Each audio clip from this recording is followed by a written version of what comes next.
এই নির্বাচনটা আপনারা জানেন যে অনেক কষ্টার্জিত নির্বাচন, ত্যাগ স্বীকার করতে হয়েছে।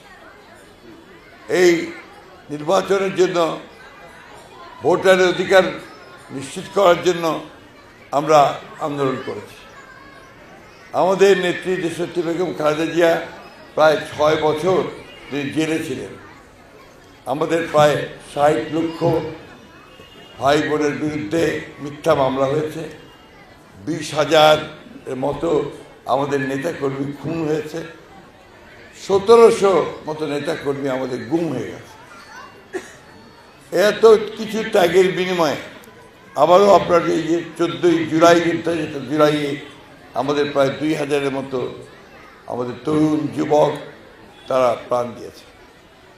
এই এত ত্যাগ তিতিক্ষার পরে যে নির্বাচনটা আমরা পেয়েছি, এই নির্বাচনটাকে আমাদের অত্যন্ত গুরুত্বপূর্ণভাবে দেখা উচিত এবং এই নির্বাচনে যদি আমরা সঠিক সিদ্ধান্ত নিতে পারি তাহলে আগামী ৫ বছরের জন্য আমরা বাংলাদেশকে একটা শান্তিপূর্ণ স্থিতিশীল অবস্থার মধ্যে নিতে পারব। কিন্তু যদি এই নির্বাচনে আমরা সঠিক সিদ্ধান্ত নিতে ব্যর্থ হই তাহলে আবার সেই বিপদের মধ্যে আমরা পড়ব। আমি আপনাদের কাছে আমার নিজের সম্পর্কে কথা বলার কোনো অবকাশ নাই, এটা আমার চেয়ে আপনারা ভালো জানেন, তাই না? নাকি জানেন না? আপনারা রেসপন্ড কম করতেছেন কেন জানি না। আমি তো আপনাদের সঙ্গে মত বিনিময় করতেছি, একটু দয়া করে আমার কথাগুলো উত্তর দেবেন সবাই, তাই তো নাকি?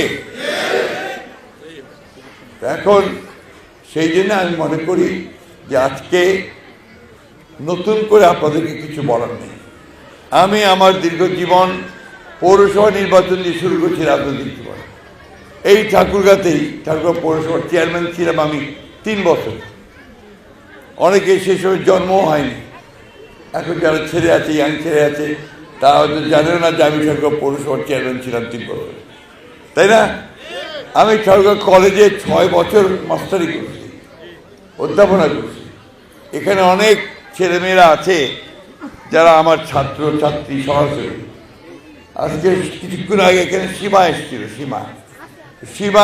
সীমার বোন, এই সবাই এই যে আমাদের এখানে বাঁয়ে সব আমার ছাত্রী। আবার এদিকে আমার ছাত্ররা অনেকে আছে। আমার নতুন করে পরিচিত আমার কিছু নেই আপনাদের কাছে।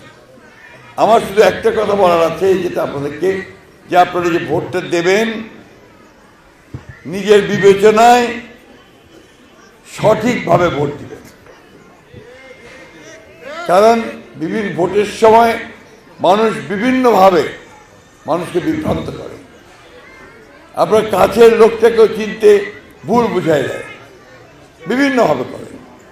দুর্ভাগ্যজনকভাবে আমাদের ঠাকুরগাঁতেও সেই কাজটা হচ্ছে। এখানে ধর্মকে ব্যবহার করে মানুষকে বিভ্রান্ত করার চেষ্টা করা হচ্ছে, মিথ্যা প্রচারণা করা হচ্ছে, যেগুলো আপনার আমাদের সার্বিকভাবে সিদ্ধান্ত নিতে ভুল হতে পারে।